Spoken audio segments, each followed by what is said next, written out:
Of course, not assuming the fact that even without payment of taxes, the nature of citizen-government relations still demands that we hold the state accountable.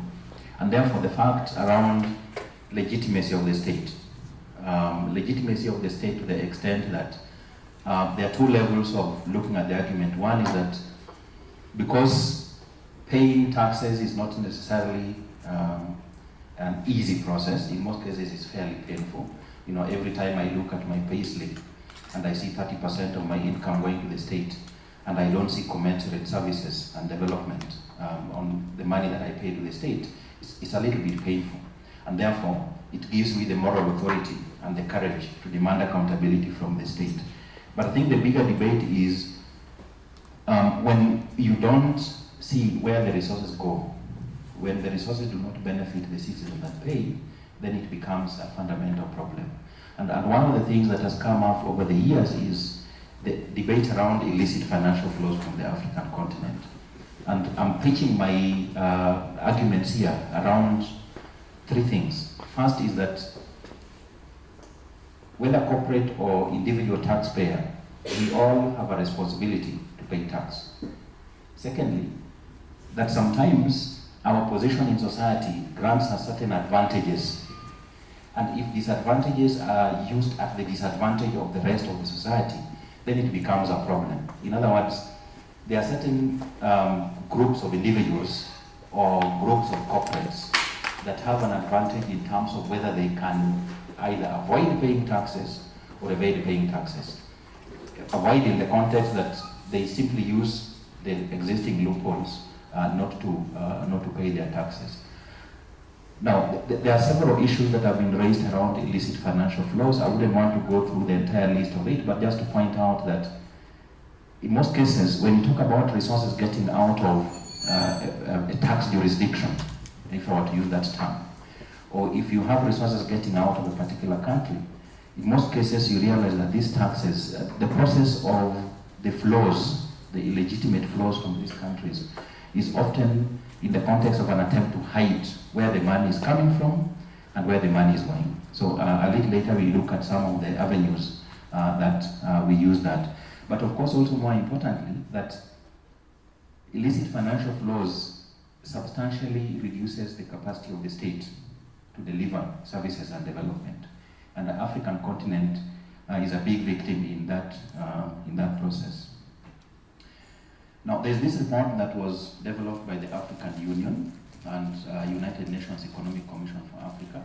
The reason I'm pointing it out is not necessarily because it is the only report on illicit financial flows, but because it provided an opportunity for African governments to commit to deal with the problem of resource leakages from the African continent, primarily because they have noted that it is a key avenue of revenue losses.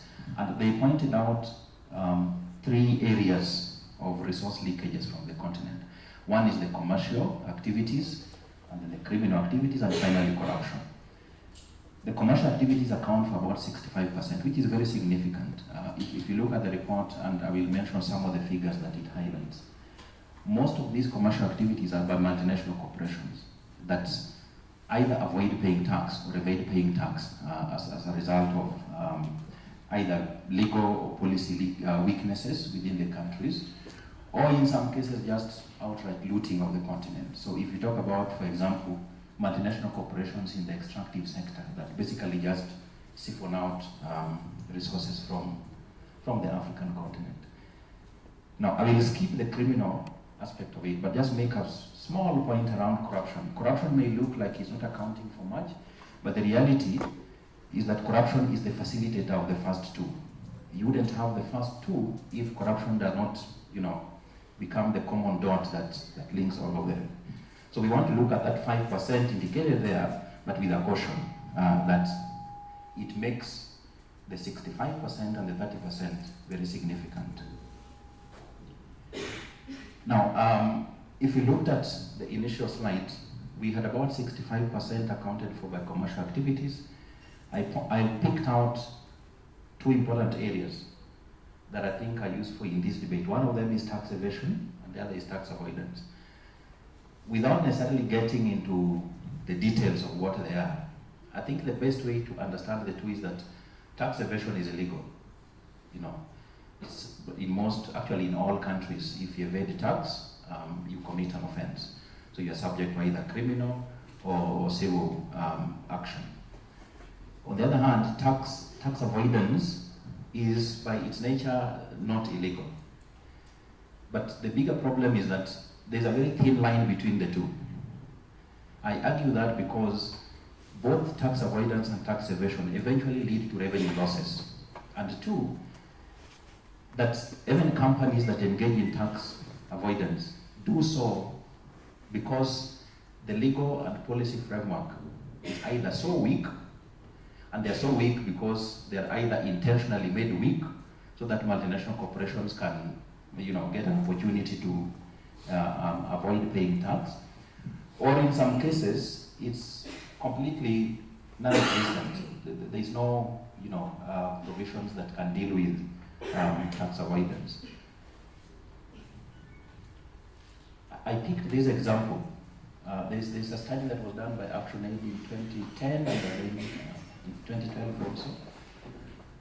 SABMiller is a very big beer brewing company. I'm sure you all know about it, those of us who enjoy Castle beer. SABMiller declared very little profits for their subsidiary in Ghana. How did they manage to do it in spite of the fact that they were making a lot of money in Ghana? One, they created subsidiaries in what we generally call either tax havens or secret jurisdictions. So they have a subsidiary in Mauritius, another subsidiary in the Netherlands, and they basically trade between the main company in Ghana and the subsidiaries in the tax havens. And if you look at the amount of money that was transferred from Ghana to these other countries, the bulk of it was actually a process of shifting their profits from where they do their business to where they hide their profits. And African countries have been victims to a lot of these schemes by multinational corporations, to move resources out of the continent. So just a few definitions here there that I think will help us understand how this happens. One is, if you look at the figures we are showing up there, multinational corporations can do this through various mechanisms, and one of them is falsifying invoices. You simply inflate your costs and then reduce your revenue, and ultimately either you declare loss or you declare very little profit. The result of it is that you pay very little tax. In some cases, we talk about transfer pricing, the kind of thing I was explaining earlier. When a business trades with itself, and it is the corporation that determines the price either of the service or the product, then they can price them in such a manner that it will ultimately increase their cost of doing business. But remember, the intent is to move the resources from one jurisdiction to another. And of course, that is largely against the principle of arm's length, which basically requires that if I'm buying a biro pen, for example, the price should generally be the same. If I'm buying it from myself, the price should generally be similar if I was buying it from someone else. But of course, the reality is that they price it in such a manner that it allows them to be able to reduce their cost of doing business. Then I think the other important areas, which I will just explain in summary. The first two facilitate profit shifting. But we also know that corporations often invest a lot of resources in planning for their taxes. So aggressive tax planning, which is eventually what leads to what we were explaining earlier of tax avoidance, aggressive tax planning substantially also leads to revenue losses. So even though it may not be illegal, largely it is immoral. But I know if we have lawyers in this room, the debate between legality and morality often raises very fundamental arguments around whether these corporations are doing the right thing or not. Now, just to give you an example, the ActionAid report about the SABMiller case, when they were asked why they were doing that, their response was very simple, but to some of us very annoying. And their response was, we didn't commit any offense. So even though we stole from you, it is your own problem that you enable us to steal from you, because you intentionally made your laws weak to allow us to steal from you, you know. But the reality also is that multinational corporations, and I picked a quote from, just want to go to that. I picked this quote, the last one from Joseph Stiglitz, that corporations have rewritten the global rules in their favor. They know it, and they invest in lobbying to maintain it. The antidote to this is that the people must be organized in such a manner that we are able to demand that these rules must be rewritten. So the reason the multinational corporations are taking advantage of the weak legal framework, one is because they work in partnership or in collusion with the local political and economic elite within our economy. Two, they make sure that they can penetrate the process of lawmaking and policy making through lobbying and sometimes through bribery to be able to ensure that the laws that come into place and the policies are sufficiently weak to allow them to be able to keep doing the kind of things that we were explaining earlier there. The impact of this in the African continent, as I am about to conclude, the impact of this is that if you look at the high-level panel report, and these are very conservative estimates, the continent is losing in excess of $50 billion every year through illicit financial flows. And these figures have been rising over the years. There was a more recent estimate late last year that put it at nearly about $100 billion every year through illicit financial flows.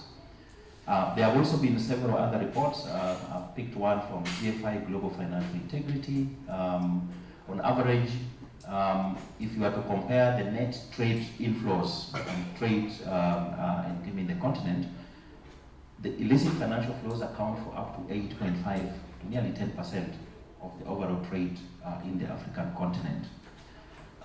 Then of course also the fact that African countries have realized the weakness within the African continent. And one of the things that is currently picking up very quickly is the campaign around Stop the Bleeding from the African continent. Stopping the bleeding of African resources from African countries through illicit financial flows. And then finally, is what is it that we can do to be able to look at how to address this particular problem? A few things here and there. One, we must rethink the neoliberal economic model that puts multinational corporations and political and economic elite within African countries at an advantage, in most cases at the expense of the ordinary citizens that pay taxes. We must rethink the role of the state. Who does the state exist to serve? Does it exist to serve corporates, or it should exist to serve the ordinary citizen? Most of you will agree with me that in most of our countries in Africa, the state rarely serves the interest of the ordinary citizen. And that nexus has to be, that relationship has to be reworked so that we hold the state accountable on their responsibilities. Then clearly, Africa is a victim.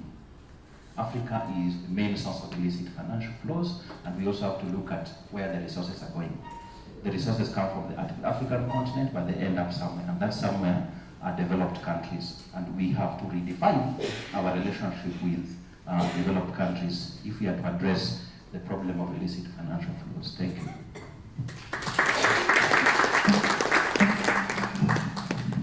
Thank you so much, Michael, for providing so much information in such a limiting time frame. But yeah, really the reason that we're condensing these things is just so we can have this function more as a discussion than a presentation. But that was great. And now we're going to have Dick Forsland present his part, and then we will go straight into interaction. So if you have any questions that were sparked by Michael's discussion, then just keep those in mind.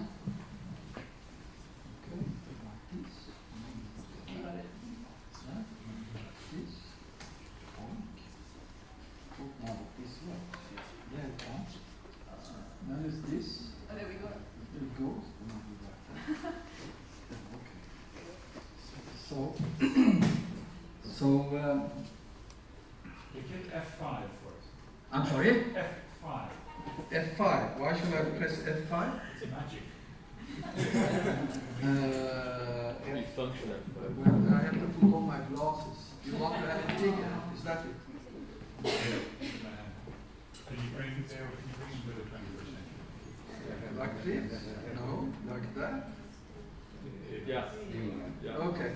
So I call it profit shifting, and I had in fact a small email discussion with the organizers about I don't really like the title of the session, because, and it has to do with I don't know if some of you like or have read anything about from Foucault and the talk about discourse or paradigm and so on.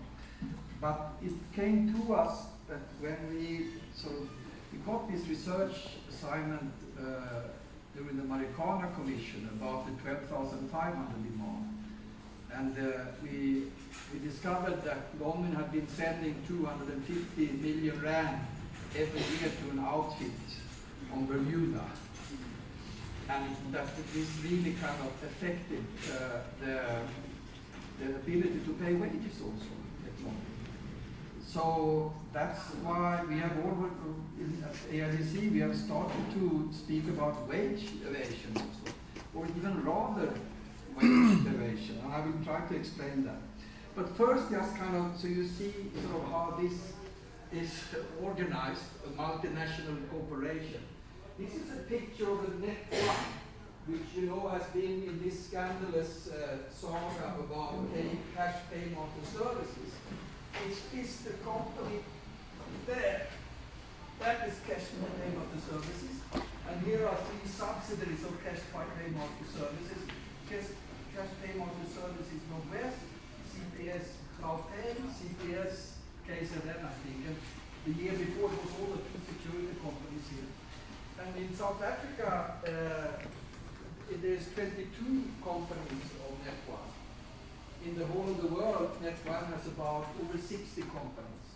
And these companies are trading with each other. And I sent this organogram, they call it organogram, I sent it to a good journalist at Daily Maverick, because he was speaking about if CPS would be able to pay back 360 million rand to SASA for some invoice that they should never have been sending to SASA. And then I sent an email to her and said, what is CPS? So CPS is this. Can they pay back this 360 million rand? There was also a commission investigating the economy of CPS, because you know it was a legal tender procedure and so on. They had the contract for 5 years, and then they got the prolongation because the Constitutional Court ruled that the state can't get out of the contract, because then the social grants distribution system would collapse. Okay?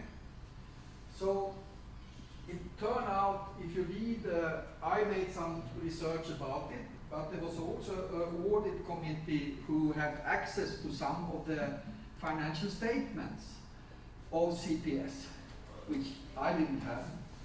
And there they also paid a royalty for kind of like the technology or the right to use the Net1 and so on. And this royalty amounted to over 1 billion rand over the 5-year period. And they pay, some of these companies, you can't see it because the text is too small, but some of these companies are on Mauritius and these type of islands where there's a secrecy and there's a tax jurisdiction where you only pay 0 or 3 or 4% in usually no corporate income tax on profits and so on.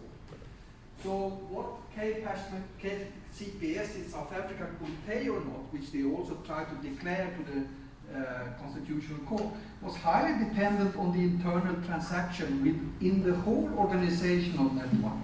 So this is how a multinational company looks like. This is the main subsidiaries of Longmin, which we investigated. Here are the actual value producing entities in South Africa. This is where the workers are formally employed. Here you have about 25,000 workers employed. Here you have 3,000 workers employed. Here you have, I think, nobody, or 2 or 3. Here you have about 40 people employed. In London, you have kind of from 2010 about 10, 15 people employed. All employees are here. And even if it says London on the payslip, and people think about Longmin, Troy is Western Platinum Ltd. The entity who should pay taxes is Western Platinum Ltd. The entity that has the social labor plan, legal obligation, is this company, not Longmin UK. So that's how they one have to realize this. Then, what we come to realize with in this setup, Western Platinum here was paying 250 million rand every year in sales commissions to this outfit on Bermuda, this one here, which has the same address as Appleby Services, which is a law firm which is expert in offshore arrangements and so on. So there was nobody here selling anything. Also, Longmin admitted in bypassing in the press statement, even if nobody understands to read what was said in the parentheses. And what we did in this research report to the Marijuana Commission was just to spread out the sales commissions unnecessarily paid to Bermuda because nobody was selling anything there.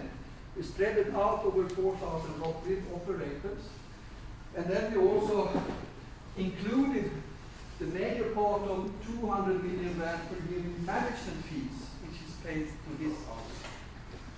This sort of a management company for 40 employees, despite the fact that this company have over 1,000 managers or white-collar workers, they should be able to manage themselves. So,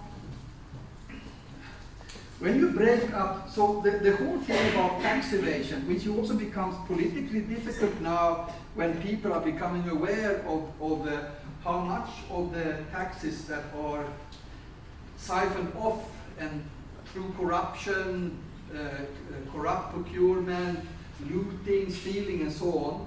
And then we have a campaign like the Stop the Bleeding campaign, and people go, taxes, there should be more taxes, but what are they really doing with the taxes? No, you have this discussion. And you can also note how trade unions in Africa are typically absent from these campaigns. So, and have I 5 minutes left now, Chair?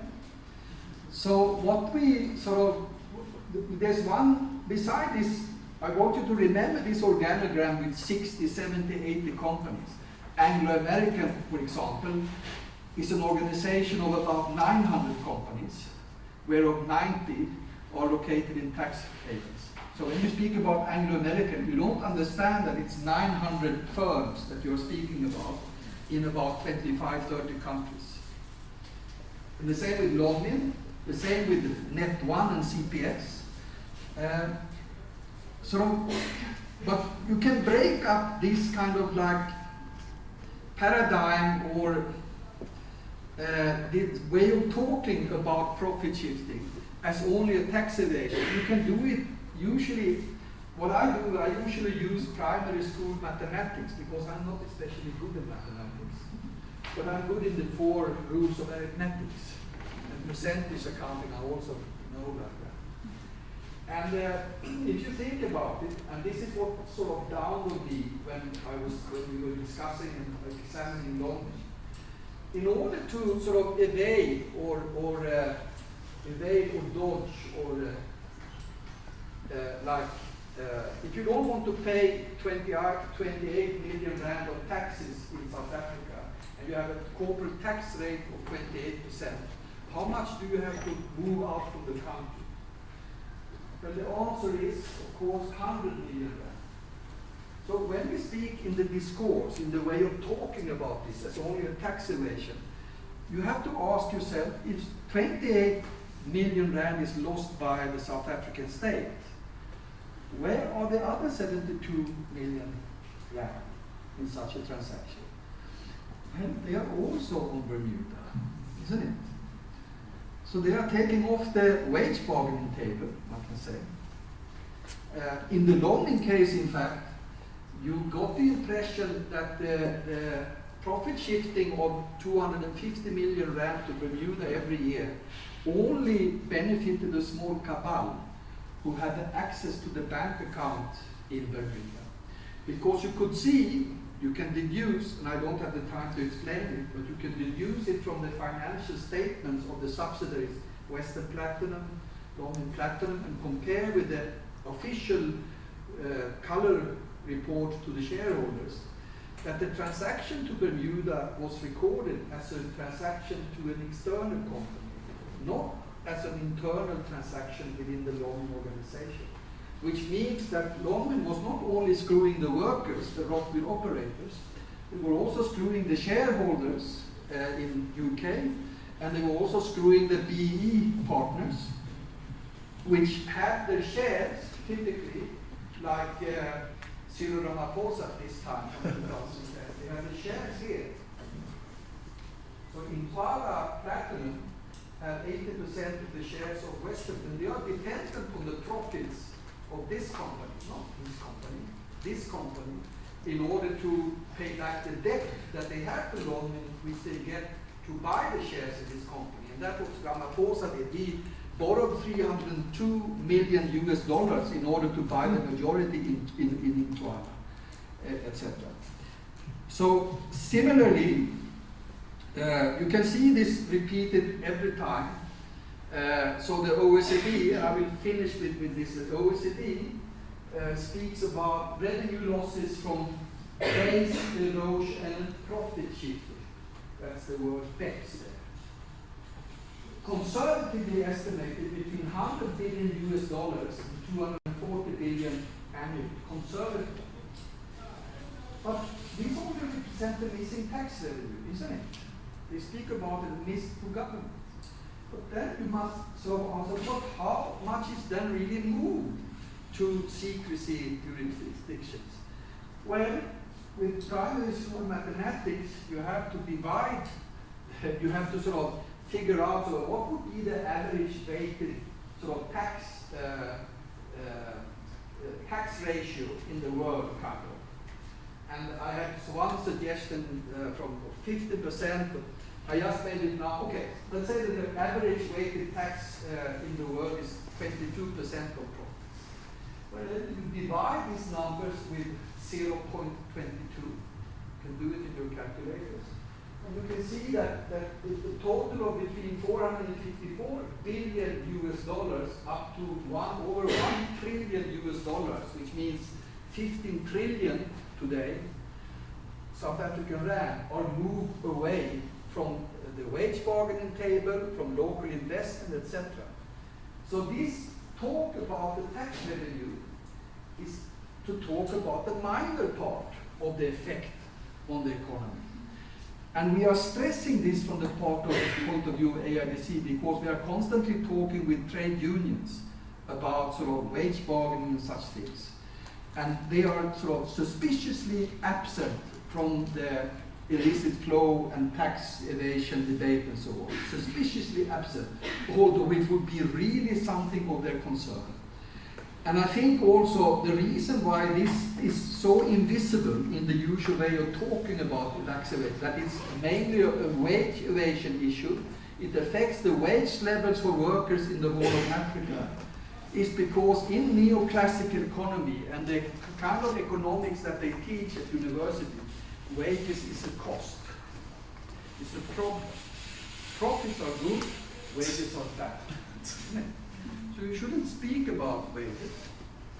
And they speak about wages as bad, although if you look at the national account of South Africa, you will see that the GDP, the gross domestic product, the whole national income is composed by wages plus profits. Study the GDP report of StatsSA, and you will see that wages plus profits are two income streams, to capitalists and workers, and together they comprise the GDP. But what you teach in university is that wages are bad. Because if wages were good, then of course the unions and the workers would get some bad ideas, isn't it? And that is why we forget, that is where there's a hole and a missing part in the discourse about so-called, about profit shifting. Okay. Thanks so much. to Dick as well. A brief announcement before we go straight into questions is that there are provisions being made for Muslim prayers, so if anyone is required to exit now, you can just proceed to the main entrance and you'll find the rest of the group. Yeah, questions? Okay, looks like that. Hi, my name is Sherwin. I have a question for Dirk. I came in late, so I caught the part about the London transaction where they moved to effectively a related party company. So a non-disclosure of a related party company transaction for a listed company is fraud. So it's about regulator actually not penalizing London for what they have done, which is accounting fraud.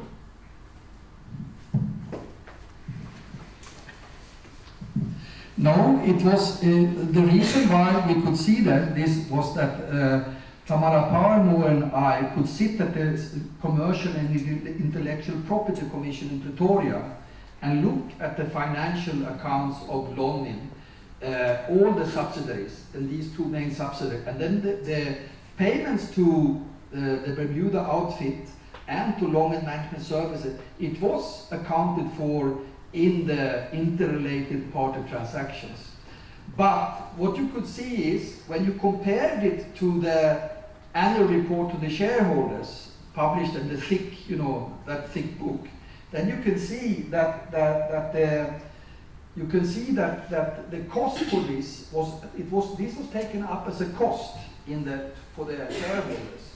But as one realized, which you learn at the university, and correctly so, is that if you are paying, it's a cost to the Western Platinum, but if you are paying it to yourself, so to speak, to your own company, then it's an income on that side.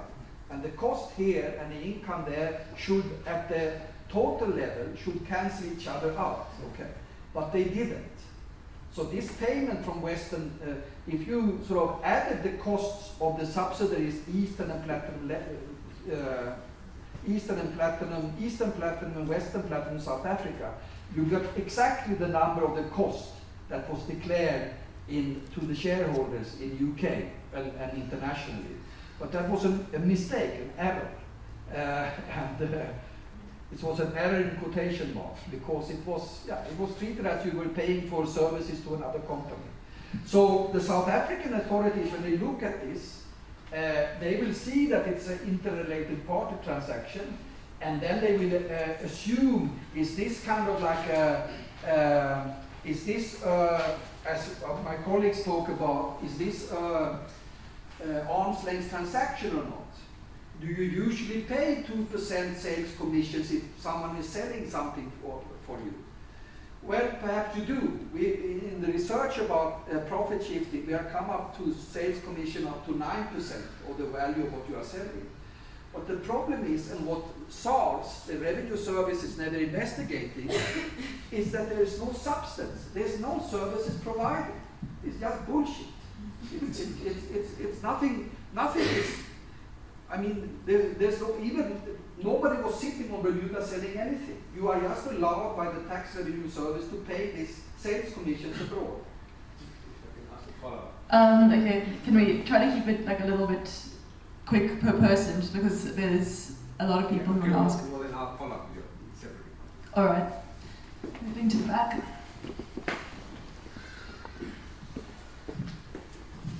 Okay. Thank you so much to all the presenters. I'm really much interested in issues of multinational corporations in Africa.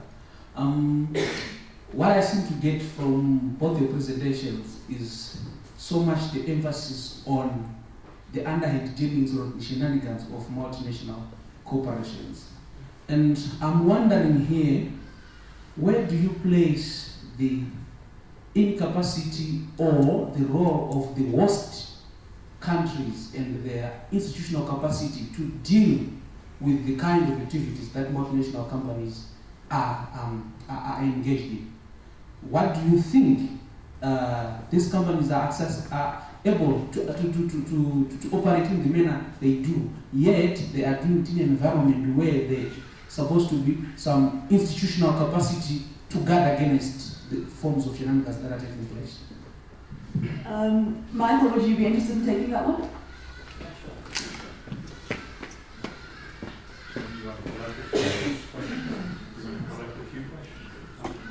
All right, should we do that? Okay. So what do you have? Hi. Sorry, I have a question specifically for Michael. I was just wondering, in terms of the 65, 35, 5% split, I'm assuming a lot of that was taken from the Mbeki report on IFS, right? So I was just wondering, to what extent do you think those figures are actually accurate? Because, I mean, for starters, when it comes to criminal activity, very much like the informal economy, it's very actually hard to quantify how much money is going in and out through criminal activity because they're all clandestine activities. So, I mean, if you're a good criminal activity person, no one would be able to research and find how much your operation is smuggling out of the country because you're supposed to be a good criminal. No one's supposed to know what you're doing. So yeah, just that's kind of the question, is to what extent are those figures accurate? Because, I mean, as much as, yes, multinational corporations have there's a major problem with their illicit financial flows, but also, is that not slightly a bit overstated? And also, there seems to be a sort of paradigm between, like multinationals versus host governments. But I mean, surely we should be really combating the whole issue together, because host governments are also enabling these MNCs to do this. And it actually links to his question about the actual capacity of states to obviously to actually find these people and obviously combat these illicit financial flows, but also there needs to be a whole lot of introspection from host governments as well, because they're also enabling this as much as multinational corporations are being assholes and dicks. Sorry. Question. Okay, we'll take, I think, 2 more maybe?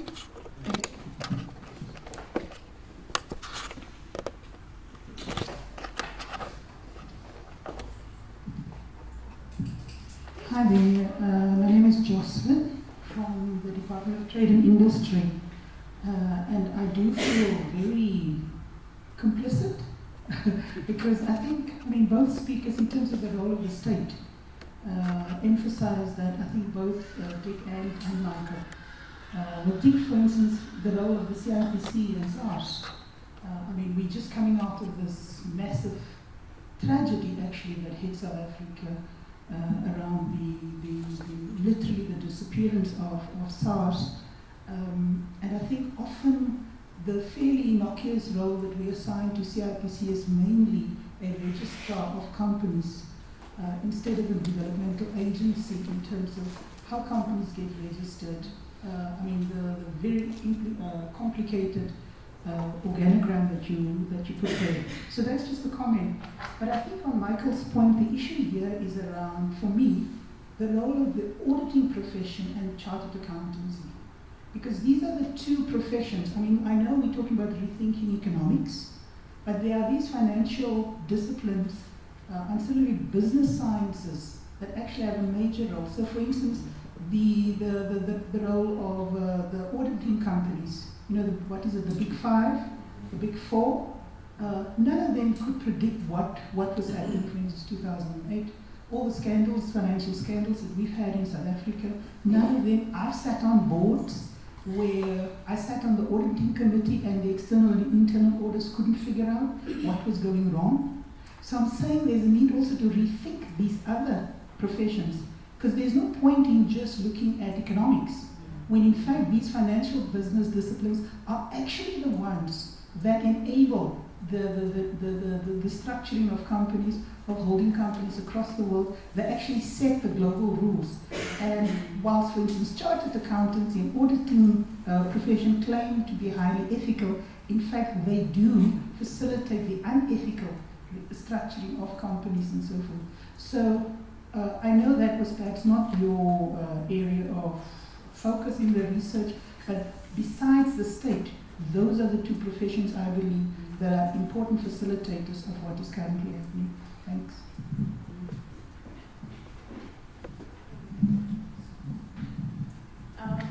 Yeah, I think we can have this round answered and then move on to the next show of hands.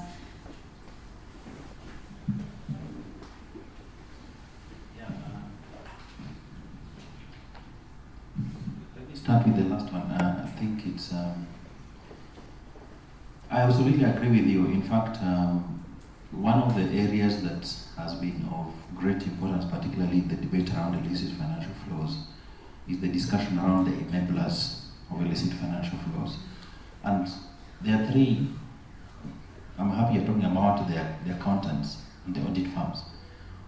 But there are two more, the banks and the lawyers. For every money moved out of the African continent, there's some lawyer somewhere drafting the papers and shifting through the different financial jurisdictions and advising their clients. I normally call them partners in crime, on how to move the resources. In addition to that, there is always a bank through which that money is transferred. And those banks are both local banks and international banks. If you remember the Panama Papers, the list was quite big. But in that list, I mean, the lawyer himself that facilitated that process was a clear indication, you know, even just by listing those people, it was a clear indication that for every amount of money that we lose, there is a network of rogue professionals in the continent and, you know, in the secrecy jurisdiction that facilitated that process. So I absolutely agree with you that it has to go beyond just the mere examination of economics and the role of the state, but also include these other professionals. And I think more importantly, and that's why we keep going back to the role of the state. You know, at the end of the day, yesterday I was listening to a speech that was given by Mwalimu Julius Nyerere, the late, the former Tanzanian president, and he was talking about the failure of the neoliberal economic model. And one of the issues that he was raising in his speech was that there is no state that can be so stupid, sorry to use that word, there is no state that can be so stupid and sit back and assume that we will leave every economic activity within our country in the hands of the private sector. Because in any case, the private sector is about profiteering. And when profiteering is the driving force, then the rest of the things that we are talking about, public service, development, and the rest become irrelevant. So we have to look at it from a much more comprehensive perspective. On your question about the veracity of the figures, I think even the Mbeki report pointed out from the onset that those figures were very conservative. And the other way of looking at it is that the Mbeki report, in my opinion, should ideally not be treated as an academic report, but more of a political admission that there is a problem in the continent. And secondly, of course, they also noted in the report that some of the figures are fairly difficult to estimate. In fact, even the commercial aspect, the 65%, they went further to note that it did not include certain aspects of multinational corporation activities, for instance, misinvoicing, which sometimes is a little more complicated than just, you know, the routine tax evasion schemes by multinational corporations. So it's true that we have to question whether those figures are accurate, and I think it is also clear that they noted that the figures were in essence an underestimation. So that even if you look at the figure they are putting there, even when they are mentioning 50 billion annually, they are putting a rider to it that it is in excess of 50 billion annually, which means there are certain estimates that are not included. Of course, the issue around criminal activity is very, very difficult to estimate. There's a time we had a joint meeting with the UNODC, and one of their greatest challenges was how to arrive at, the UNODC is the United Nations body that's responsible for drug and, you know, human trafficking and the rest. And one of the challenges they face is how do you account for the unofficial transactions, particularly around drugs and human trafficking, you know. And of course it requires that the state has to be much more active in that process. So even when we talk about the illegal and the criminal activities, it is still an estimation of what we expect from that, but it's a starting point. And my final point on that is that for me, the Mbeki report is useful because it was a political admission by African leaders that the African continent has a problem. And secondly, that the African leaders committed to do certain things to address this particular problem. The challenge is the political will. I give you an experience. A year after the report was launched in Addis, I had a meeting with a few officials from the Mozambican government. And I asked them a simple question. We have a list of about 14 recommendations. What is your government doing to implement some of them? And the guy was very forthright with me. You know, Michael, we signed the document.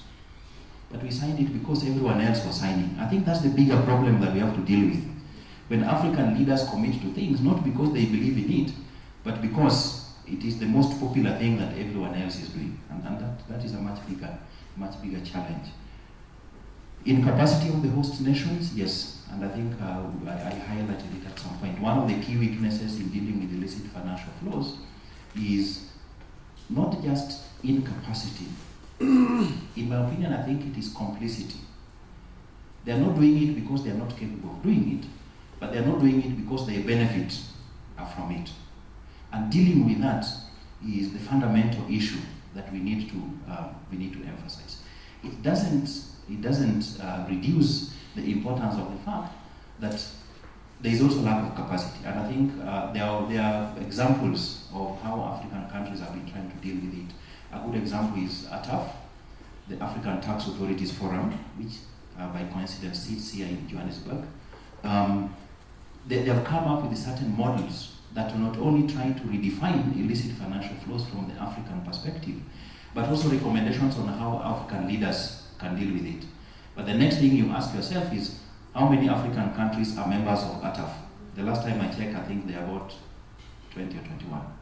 Africa has 55, I think 55 or 54 countries, if you include Southern Sudan. So where are these other African countries, and why they are not willing to be part of this bigger solution that African tax authorities are trying to address? Thank you. Thanks. Dick, do you have anything to add, or should we move on to the next round of questions? I can just speak about the accounting firms.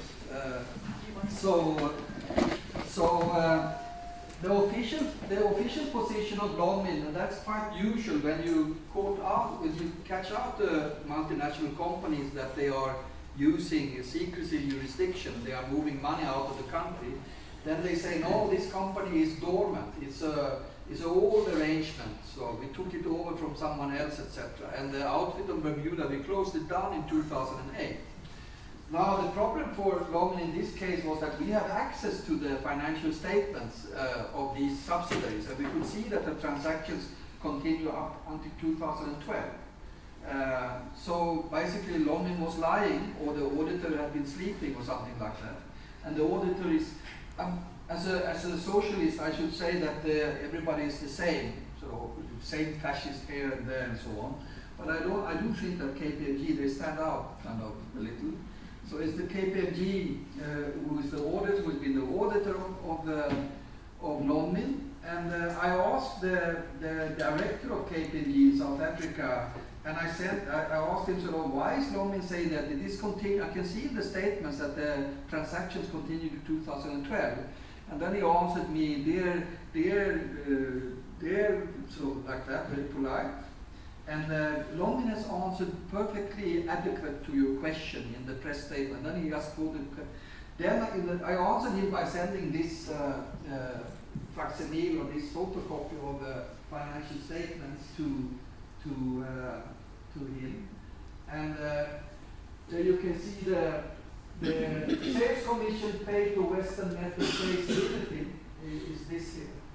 So it's 31,500,000 US dollars. And then of course there was no reply to that email. So that is the Thanks. Okay, more questions? All right, we'll start on the side. Yeah, thanks. Partly, Dick, it's the question of whether Impala was, as the Farlam Commission found, promoting this Bermuda relationship, even though you're claiming it didn't benefit them. So maybe you could talk about that. Yeah. But specifically, the two companies that you identify, Longman and the CPS Net 1, have a common owner. And that owner, which in CPS Net 1 was the largest owner, is always running around, and they have actually an Office of Integrity, a vice president. And that institution is the World Bank. And our ability to say to the World Bank, as the most prestigious bourgeois development agency, You are continually codifying corruption. Their biggest loan ever was from Adupi, even though they knew that Hitachi had been bribed effectively by ANC through Chancellor House. So I'm wondering, why haven't we said anything in the critiques? Sekampis Sonke, the women's group in Marikana, has criticized the World Bank, but not on these grounds. Can't you do more to highlight this prestigious institution which codifies illicit financial flows through these two companies? And similarly to Michael, fantastic presentation. I think when you do your BITS PhD presentation, no problem. It's going to go well. He's one of our PhD students. But both for you and Dick, isn't it useful to say not simply illicit financial flows, but also licit legal financial flows could be questioned? The current account deficits, the outflow for the balance of especially profits, dividends, and interest is wiping out Africa right now. This is an absolute new debt crisis era because the licit flows for FDI, much needed, I should always say, you always have to put much needed before you say FDI, that's the rule, isn't it? But that is absolutely a cancer, and the inability to get exchange controls to control those flows, the licit, and the gray area, I would ask you, Michael, between licit, legal, and illicit, should be something on your agenda. Likewise, a final point, which is, these are very big numbers, 100 billion a year. I'm curious where about that last study. But I've actually found a World Bank database that shows the extraction of non-renewable resources. In South Africa are coal, gold, platinum, and iron ore. And the whole continent's non-renewable resource depletion amounts to a net $150 billion a year. This is something that GDP, for those of you doing critiques of bourgeois economics, because GDP measures income, but the wealth that's depleted to get that little income, when you take coal, well, we shouldn't take it out of the ground, but we do, but it doesn't grow back. So the wealth is depleted, but you get income. GDP counts the income, but not the depletion, not the shrinkage of wealth. It's one of the reasons we should never use GDP without laughing at it in Africa, right? It just is the most inappropriate way to understand welfare. And when you do those measurements, I'll give a talk on it tomorrow, 150 billion. It's a very good reason to leave resources underground, like titanium in Kolobeni is one example. Thanks.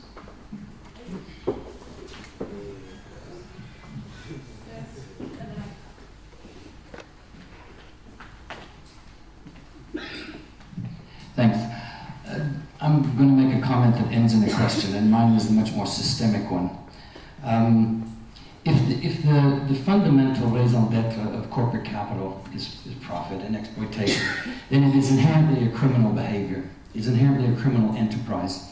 So therefore, the entire architecture, tax architecture, policy architecture, is going to be continuously either assaulted, molded, or run around in order to be able to pursue that agenda. So I'm wondering what it is that we can do beyond what has been tried for the last, 60 years? So you change your legislation, you tighten up a few loopholes in your tax administration, you put in a few smarter people within your administration, you go and you lobby at the OECD and World Bank and you try to change something. None of these things have worked. In fact, it's gotten worse over the last several decades. So what does that say? What does that say for not just the linkage between analysis and action in terms of what do we do? Because if we continue to do the same things and they're not working and they're getting worse, then our analysis becomes vacuous. It becomes interesting, but practically and politically it becomes vacuous. So I'm wanting to have not just Michael and Dick, but for all of us. I think that's one of the reasons why we're here, is to try to figure out in more radical terms, without being flippant and saying it's just a systemic crisis, what concretely can we begin to do? Because if you look at the history of our country in South Africa, right from the very beginning, when the exchange controls were taken away and relaxed, even beyond the WTO in 1995-96, what happened? The massive wealth that was accumulated under apartheid disappeared and went out of this country. Therefore, what's been happening since is small fry. That was hundreds and hundreds and hundreds of billions of rand right from the beginning of the transition went out. And that was why we have no proper redistribution, no proper housing program, no proper land redistribution, a whole range of other things. So surely, surely we must begin to tackle that fundamental instead of simply just pointing out to where, and interestingly so, where the gaps are. Nice one. Thank you. Kevin, to the back.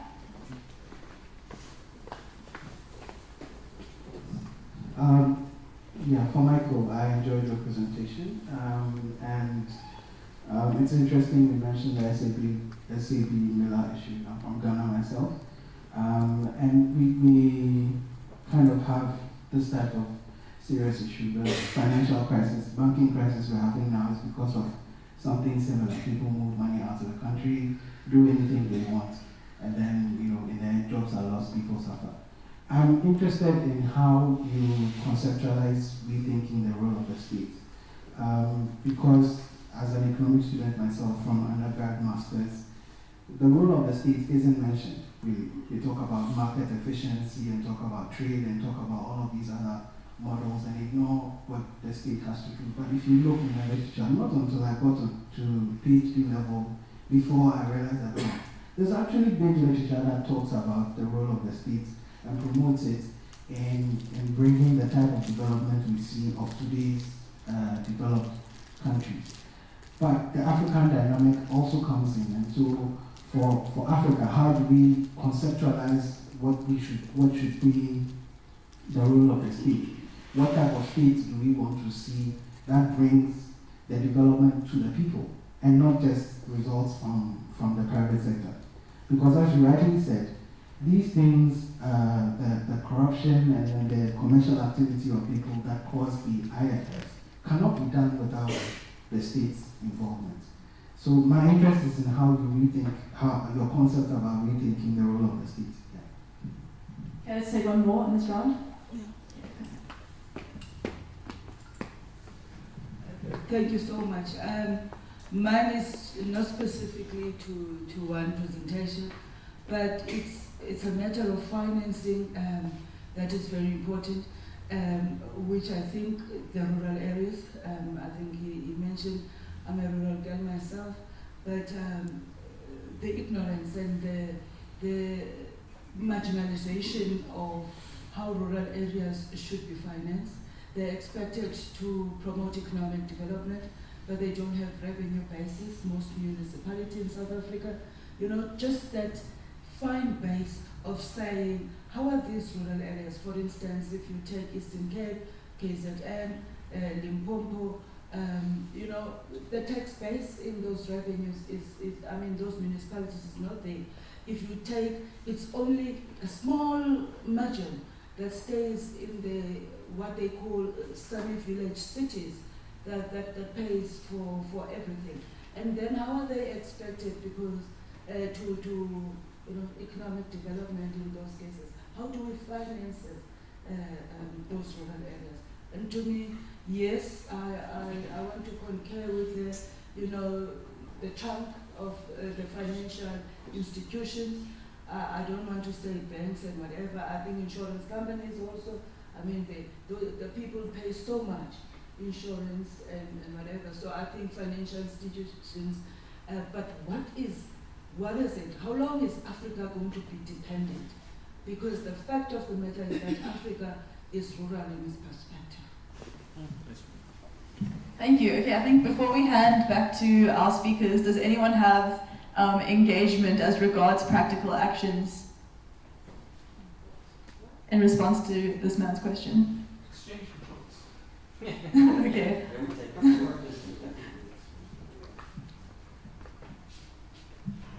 I don't know, this may seem a bit vague, but just how the question is very systemic, I think the answer is also very systemic. I don't think that we can only try and solve these issues from the outside. I think we need to actually change the way, fundamentally, how these organizations are operating. So, for example, we need to be encouraging more, for example, ethics in the teachings of like business management and economics and all that kind of stuff.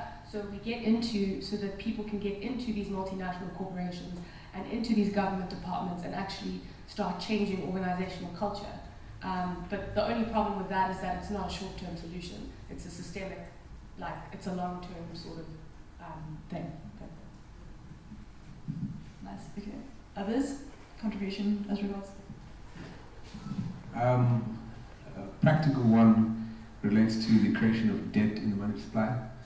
So it's a very challenging thing for any closed system, if you think of the globe, one planet as a closed system, to redeem all the debt that exists without the creation of more debt, and the debt just recirculates to another place. So yes, South Africa can develop, but as a whole, South Africa can't develop as well as Mali, as well as Bangladesh, as well as the full extent of the developing nation. So that has something to do with how you see the role of central banks and reserve banks, whether you think they should remain independent or they should act as an arm of elected government.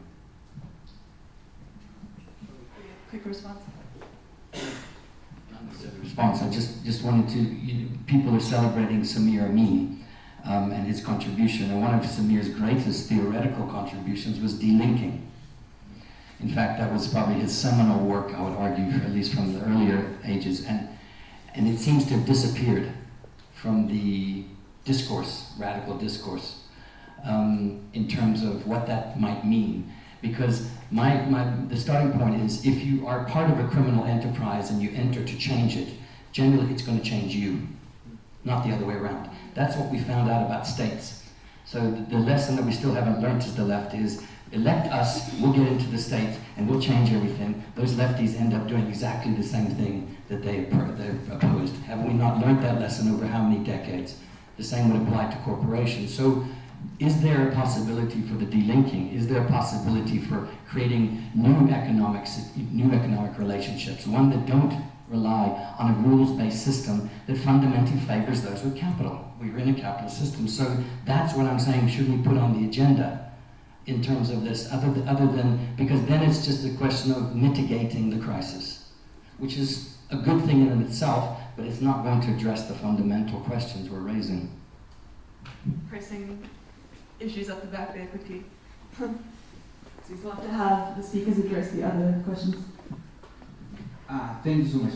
I think in terms of the question that my sister asked last about how we can try to emancipate or deal with issues of rural, economies or development.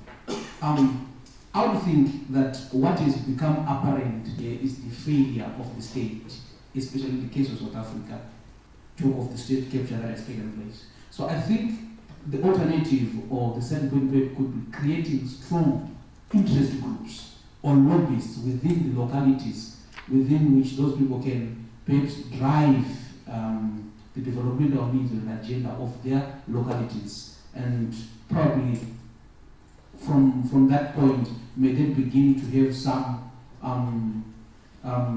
contribution into the system that is in place, and try to influence the decision-making processes that are done there, but from outside and not within the institution itself. As the other colleague said, if you try to do it from within, you are the one who become swallowed, really. So perhaps do it from outside as a lobby or interest group. Thanks. Another question at the back as well? I just want to talk about the practical aspects. All right, cool. So it's, I think how we teach history and culture in curriculum, especially for economic studies, is important. The history of a country, of a people, influence people as they move from academic institutions into organizational culture. So from a family setting, in an African perspective, you are taught to cherish family, cherish togetherness, cherish how you share your prosperity for family. Then these same people move into institutions and organizations, and they are the ones who are forgetting all the accounting ethics and whatnots, and aiding and abetting corruption here and there. And that means that to a certain extent, you only remember who you are once you get into your family, and not when you are sitting in the office. But you are not supposed to be a different person. If you are an economist or whatever profession it is you are, it shouldn't change irrespective of the place where you find yourself.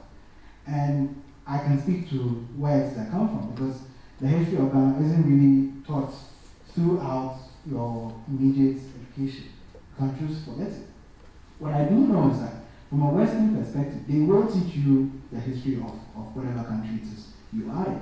So you understand the fabric that has molded their journey all along. And those ones are clearly written in the literature. So in order to address some of these things, how we teach economics going forward, you must teach them history of economic thoughts as well, but mostly history of the country's development. So people don't forget that. And they remember that they need to carry those legacies across. And I'm always reminded of this example. We all watch the World Cup. Africans contributed to France winning. That dynamic is that the French won the World Cup. If they had done something wrong, they would have been Africans, isn't it? But Africans are not people who do things wrong. I don't think our heritage is about the bad and the corruption and the negative aspects of society. But when Africans in the national team win the World Cup, then they are European. They are no longer Africans. Thank you. All right, we're going to have final address of the existing questions from our both speakers, and then we can close up. So about the change and the workings of SARS and so on. So now, as we know, now the South African Revenue Service is kind of wounded or damaged and so on. We will see what is recovering, but and demoralized staff and so on. But even before this happened, I had information that about 70 people were working when it comes to sort of investigate transfer pricing and checking the financial statements of subsidiaries and so on. And they are organizing these subsidiaries in very complicated schemes of transactions and ownership schemes. So we are right now at AIDC investigating another mining company which is owned by a holding company in South Africa, which is owned by a company in Mauritius, which is owned by another company in Mauritius, which is owned by a third company in Mauritius, which is owned by a company on Cayman Islands, which is owned by a second company on Cayman Islands, which is owned by a third company on Cayman Islands, which is owned by a banker or some financial person in London, which names is sort of redacted from the document of the Competition Commission. So that is how they are organized. And of course you could consider to outlaw such arrangement. You could have a sort of penalty list of countries that you can't transact or sell or buy things to these and these countries because they are secrecy jurisdictions and they have no tax on copper. We just say, well, you can't do it like that. Or you could have a law which says that if you are regularly transacting with a company which is on Bermuda, Cayman Islands, Bahamas, etc., you are obliged as a multinational company to file the financial statement of this company at the CIPC in Pretoria. And of course, these financial statements should also be public for students, for journalists, for trade unions to investigate. You have this arrangement in many other countries, but in South Africa it's secret. But the problem is, and you will see this also when you read the final report on BEPS, as it's called, by the Davis Tax Commission, that no, South Africa can't do anything alone because then we would lose financial direct investment. I mean, that is the countries of Africa is competing with each other of sort of having as lenient practices and as permeable laws as possible, because otherwise the thinking is the money will go elsewhere. So that is one line of thought, and it also is the final report from the Davis Tax Commission if you read it. So it has to be challenged. So they are competing. It's like you have a law against shoplifting, but you can't sort of really implement it because then you would scare away all the consumers from the shop, isn't it? Then people will not go, because you have to allow for some shoplifting, because otherwise people will just go and shoplift some sort of, you know, that's their argument. So that's why also one reason why nothing is happening. I mean, and some of the countries of Africa is really promoting themselves and establishing themselves as secrecy jurisdiction, as tax havens, as does Mauritius. Mauritius is one such country. And and how can they sign such a declaration which 22 countries were signing and so on? Then you have the issue, I mean, when it comes to ANC, and here I speak under correction and as a non-black foreigner, sort of speaking like a child who's been in this country for 8 years. But in my view, sort of the whole discourse on black economic empowerment, which has been focused on creating a black bourgeoisie or a black business class, I think it has destroyed the ANC. I think it continues to destroy the ANC.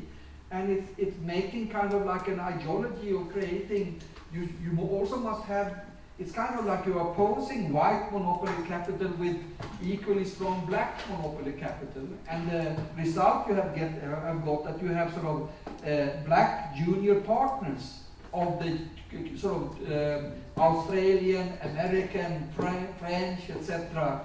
Multinational companies. And they are indebted to these companies as Cyril Ramaphosa was to Longin. And that's why I think he sent these emails also when the workers were starting to strike. Okay, so you have to break this ideology of sort of opposing white capitalists with black capitalists. What kind of liberation is that? You have to be against monopoly capital, not against white. You have to be. So that's my humble opinion, and that's what I can see. Sometimes a child also can say some clever things because they are not used to things. So that's why I can see that it's destroying the ANC and it's continuing to destroy them, and they should stop doing it. And I really hope that there would be a sort of, well, I would hope sort of you have to have a more socialist inclined government, Labour government, which take up these issues, and you have to forbid state officials to do business. You can't have shareholders in mining companies working at the Department of Mineral Resources, for example. You can't have that. The DMR is not working as a regulator now of multinational mining companies. They are working as a promoter of mining, no matter what. And that also goes for, Patrick mentioned Kolobeni and the struggle I'm involved in also as a son-in-law, the Amadiba community. It's kind of like, you can't discuss anything with the DMR because many of their officials are themselves involved in mining. And you can't have that in a state. You have to forbid it, you have to disclose, and the issue of transparency is also very important. But when it comes really to do things besides transparency, I mean, at the AIDC, we are really trying to bring the trade unions into this debate because they have the possibility of bringing out the workforce in strike, for example, to fight for transparency, to sort of, if you are going to wage negotiate with us, we don't want to wage negotiate in the dark. We want you to put the financial statements of the company that we are factually and legally employed in, the subsidiary of your big company. We want to see the financial statements, and we want to see the related party transactions, and we want to see if you are sending money abroad to Cayman Island, Bermuda. So that is what AIDC is saying to AMCO, which we have been working with, etc., etc., or in the gold sector negotiations and so on. And of course the reaction is from the gold sector company, oh, what are you implying? Should we? So that is the reaction. You are accusing us of crime. No. And yet, every company that we come across, as in the research at AIDC, we see that everybody is doing it. And SARS, one, there's limited resources to sort of discern and to penetrate all these complicated patterns of transactions. And two, there's the issue of tax competition, or sort of to compete in sort of let it go. So if you pay 2-3% in sales commissions to Cayman Island, then you're just doing what everybody else is doing, and it must be allowed even if nobody is sitting on case. It's only a bank account that is guarded by a law firm, but you kind of allow it, and you have to break with this. There is I know that chairperson will stop me now, you can use some kind of cloud or not kidding. There is a legislation in the Tax Income Act. There is a special chapter which is about the general anti-avoidance tax rule, which came into force in 2011, but was in the legislation in 2007. That's when it was adopted. There's no single company has been brought, or individual has been brought to court under that general anti-avoidance rule. And that's why, so also I think you have to put some people in prison. Before that, nothing will happen. If you put some people in prison, maybe that something will happen. But I doubt that this government will do that, because some of them then also will sort of join the cell themselves. Thanks. Okay, closing comments from Michael. Including Cyril Ramaphosa. Yes. Yeah, it's a complicated discussion. The answer to Patrick Bond was, why didn't we say it? Well, because we couldn't prove it.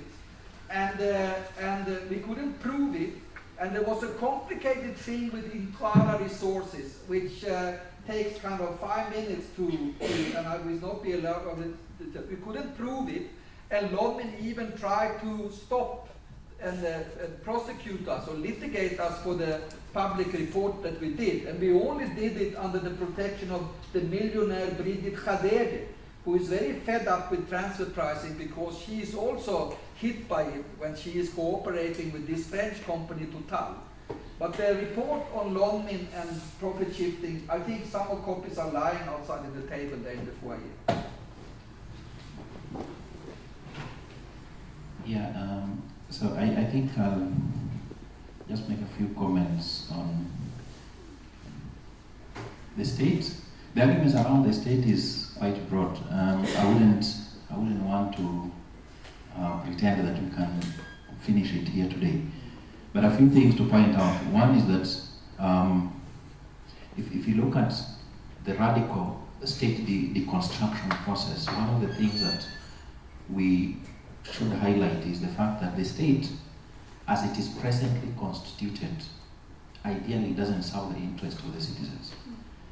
It actually exists, it is actually, created by the dominant elite in society to serve their own interest. And if you want to think about deconstructing and reconstructing the state, then we must begin from that perspective, that the state, sorry to sound Marxist, but the state is inherently evil as it is presently constituted. That would be a beginning point on how, to deconstruct and reconstruct the state. But to more practical levels, one of the things that I think I also pointed out in my presentation is the fact that we have to move the debate, particularly around illicit financial flows, from high there and bring it down here. It is at that point that the state will be sufficiently challenged. Because when citizens are, one, aware, and two, sufficiently informed to be able to hold the state accountable, then some of the things that we are talking about today would be significantly reduced. For instance, what would prevent citizens from saying that, fine, you granted tax exemptions to these particular corporations, and therefore you also must grant us the equivalent of tax exemptions as individuals? It's either, you don't give it, or you give it to everyone. I mean, it can be a beginning point on how to deal with the state with regard to problems around multinational corporations. And I think the other thing finally on that is that the reason multinational corporations do what they do in our countries is because they know they can get away with it. And two, they know they can get away with it because it is not just the multinational corporations, it also includes individuals. Let me give you an example. In my country, Kenya, we had a very powerful multinational corporation called Lonro East Africa. And Lonro East Africa, during the first period of independence, the Kenyatta time, those who will remember the first Kenyan president, Jomo Kenyatta, the chair of Lonro East Africa was someone called Udi Gishaga, a close cousin of the president. It wasn't by mistake that he was put as the chair of Lonro East Africa. When Kenyatta died and Moi took over, Udi Gishaga lost influence and he was quickly replaced by another person called Mark II. Not because Udi Gishaga wasn't performing anymore, but because they needed that political linkage so that they can sufficiently promote the essence of elite capture of the state. And Mark II was a very close ally and a relative, actually a nephew, a niece, whichever is applicable, of President Moi. So these things don't happen by mistake. They happen because the state itself is complicit, the initial point that I was making. So deconstructing the state also requires that we understand how the multinational corporations link and work together with, you know, the local indigenous elite that control the state. Then the final comment on what Prof said, illicit capital and illicit flows. Yes, I think the debate has to go beyond illicit flows only. We also have to look at what about the money that is legally getting out of the country. For me, the question I would ask is, why is it made legal? And we go back to the original debate. It is made legal because those that are in control of capital are working, you know, with the multinational corporations to perpetuate that process. But I wouldn't want to get much into that debate. Of course, finally, to thank you that when I finally present my proposal, you've already guaranteed me it will pass. Thanks so much to thanks so much to our speakers and to everybody who engaged for making this session very interesting and productive. And yeah, now there's going to be lunch served in the same places where tea and coffee were. Yep, thanks so much.